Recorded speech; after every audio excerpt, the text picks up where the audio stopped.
What's up, dudes and duties to the internet? My name's Ethan. Today we're going to be taking a look at STRAFE. I've actually been keeping up with this game for quite some time. It's taken quite a while for development, but now it's actually on early access. So it is a first-person roguelike game, and it's pretty cool, but at the same time, there's just something about it that isn't really there. There's something that's definitely missing from this one, but I'm going to show you the good quality. So at the beginning of the game, you can choose out of 3 different guns. You can choose a shotgun, which is just your standard bang bang shotgun. Right click is going to be this spread fire shot that you just saw right there. And then there's your assault rifle. This thing honestly sucks because you're reloading it every 2 seconds, but its right click is a grenade, but that's gonna go through your ammo like crazy. Then there's the rail gun, which isn't bad, but the fact of the matter is that it's a single shot and you're dealing with mobs of bullet sponges and enemies, so I honestly could only recommend to use the shotgun just out of everything that I've ended up testing. This game is kind of having a lot of mixed reviews as to whether or not people are enjoying it or not. Generally speaking, it does seem to have a lot of problems. Most of all, it's that the feel of it is a little bit off to me, you know? Like, the style of it and everything looks great. Like, it really, really does. It looks like an awesome game. I love the gibbing of all of the enemies and stuff. And it's just, you know, the fact that it's a roguelike game with random generated environments and weapons and power-ups and everything like that. But there's just something where I don't know, it just doesn't really carry over well. But in any case, the core mechanics of the game is not only just killing everything, but as we're killing them all, you can see in the bottom right, we've got 1,300 scrap. So scrap is going to be a very big part to play in our survival. What the... There's a bad guy up there. I don't quite know how to defeat him, though. Not with the shotgun anyways. I guess there's the one disadvantage of actually using this thing, right? You can also pick up barrels and throw them, which is very, very nice and very cool, but it damaged me an awful lot right there, so it wasn't really worth it. We'll see if we end up coming across a table where we can end up using the scrap, but ultimately you can trade it for like health and ammo and you know, and armor and stuff like that. You can also end up trading some of your scrap for credits at credit exchangers, and then when you end up doing that, you can end up then using those credits at the stores that you'll sometimes end up generating at the end of levels or certain sections and stuff, and that's going to end up helping you out, making you a little bit more powerful, right? Those little boxes, I'll try and find another one for you. They're gonna be around, most definitely. These right here, that just permanently increased our health. While other upgrades you might see a little target reticle is increasing this gun's power, because the one gun that you choose at the beginning of the game is the one that you're going to be carrying throughout, and it's going to continuously get stronger and stronger as you find more power-ups. This, however, what we just found right here, is a temporary gun. These are actually considered power-ups in this game rather than something more permanent. So we can actually use this rocket launcher for quite a little while here. And boy howdy, it does certainly look beautiful with destroying everything. But, oh man alive, I am not very good with it. Once it finally gets to one hit, then you can end up using it as a melee weapon for a nice one-shot kill on whatever enemy is up in your face, and then otherwise, then it's gone, and that's all there is to it, right? So, gotta try and be careful here, because I do want to try and get to the end of the level, so that I can kind of show you stuff here, folks, but I am getting way too greedy and ahead of myself, not to mention these enemies just sometimes don't want to die. Okay, get wrecked. And we're at 1 hit, like literally we've got actually 2 health. So anything that we end up interacting with is going to kill me. This is the exit door. It opens really, really slow for obvious reasons. They want you to die. You can have like a big row of enemies coming at you at that point, which is pretty cool. I kind of like it. The other areas later in the game are definitely more of a highlight. This area at the beginning is very claustrophobic. Just kind of a little bit of a negative point right there. At least that I feel about it.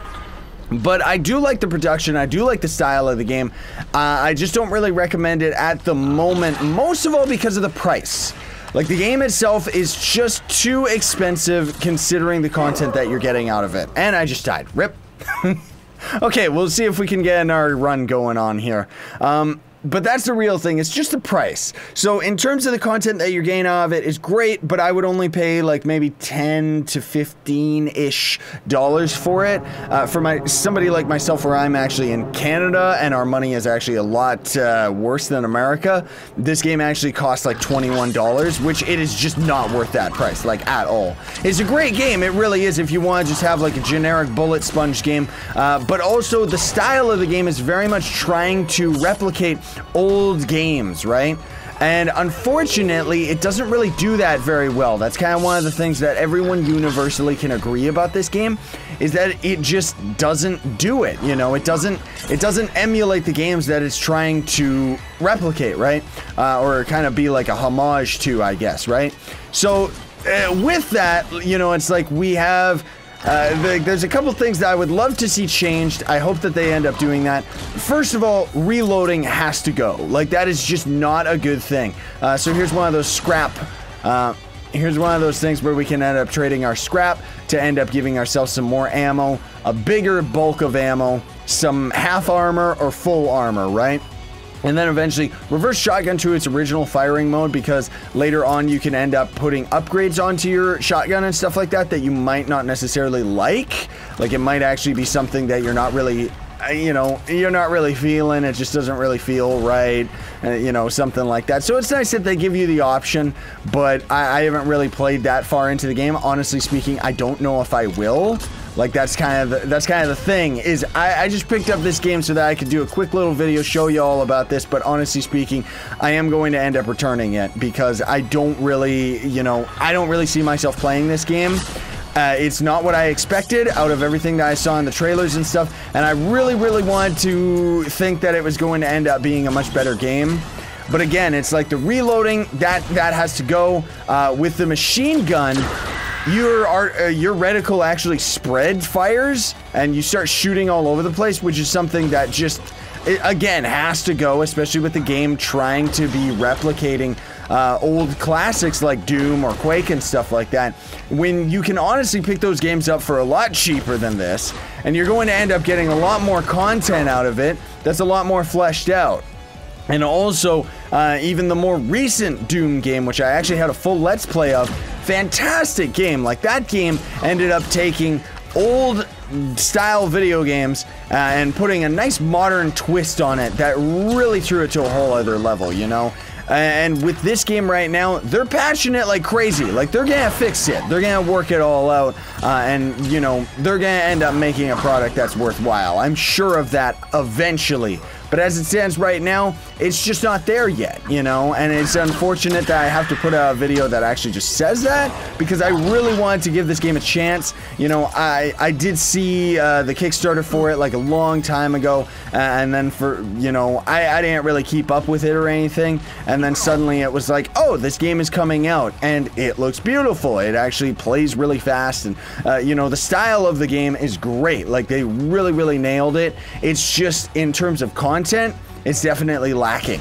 You know, we're playing at the beginning of the game. I haven't played more than 10 to 20 minutes of this game, and already it's old, you know? And even with this video, we're only on, like, maybe 10 minutes into this video, and this is all the game really is. You know, of course, as we get further along, it ends up introducing different enemy types and stuff like that, for sure. We can eat this food, by the way. That's going to end up healing us up a little bit.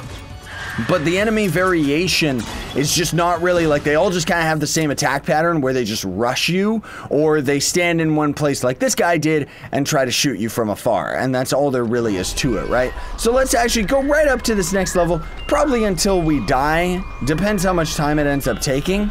Even something like this, it's funny the first time, you know, hearing the old sound effects of a modem and everything like that, and the door opening really slow. And again, while I understand the mechanic of the enemies could attack you during that moment, I feel that the challenge of the game is not really, you know, up to the player. It's more up to cheap deaths or something just surprising you around the corner that you don't know how to deal with, or frankly speaking, not having the adequate guns to actually take care of it.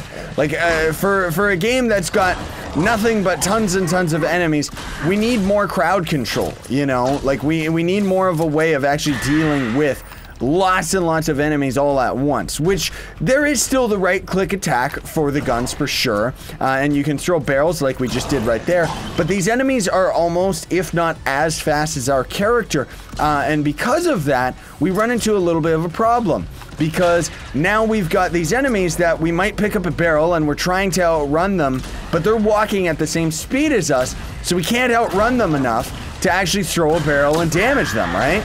It's just kind of little things like that that just kind of make it feel a little bit unsatisfying, because that's the real bottom line about this game, is the ultimate feeling that I have with it is just unsatisfaction.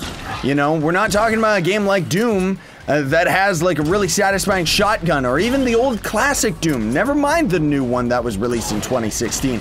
I'm talking about the old one. I played that game for years. I would play it now. You know, it's great. And especially, you know, if you're a Doom nut out there, like what this game is very much trying to emulate is a game like Doom, or Quake and Unreal and stuff like that. But most of all, just Doom for the most part, because it's quick, fast-paced, just a shooter, go, go, go. But at least with Doom on PC, you have mods, you know, and this game I think could really benefit from having mods a little bit later down the line, but ultimately speaking, it just needs a little bit more bang for its buck. You know, the environment's really cool. You know what would have sold it for me? What would have actually made this game, I mean, I just touch that stuff and die because I don't care. What would have actually sold it for me is if this game had multiplayer. Then it would have been a no-brainer and an absolutely awesome game, just as a quick kind of, you know, go in, kill, destroy everything.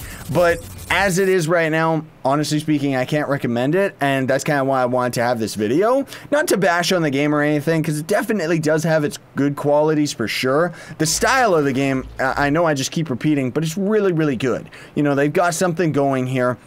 It's just that the content itself needs to be a little bit more fleshed out, and for myself personally, a couple of the design choices are just not something that I find appealing. You know, like the guns being temporary power-ups. You know, I understand what they're going for with that, kind of the whole roguelike thing that they've got going, where it's like you pick up a rocket launcher, you don't want to have it forever. But for myself personally, I would prefer to just unlock that weapon and actually be able to use it. Like, I don't really see any sense of progression with this game as far as a roguelike. That's one of the biggest things that's actually missing, is you kind of just go out, try your best to survive, and if you don't, well, I don't think you end up actually getting anything to carry over into the next save. Maybe you do, and I just haven't gotten that far, but in any case, thank you so much for watching, everybody. I hope you found this video helpful. Again, keep up with this game, watch out for its updates, and if there's a price drop, then definitely pick it up. But as it stands right now, it's too expensive and generally just needs a lot of work. And that's just my 2 cents towards it. Thanks so much for watching, everybody. Very much appreciated. Don't forget to like, share, favorite, and subscribe for more daily content. Sign on, stay epic, everybody.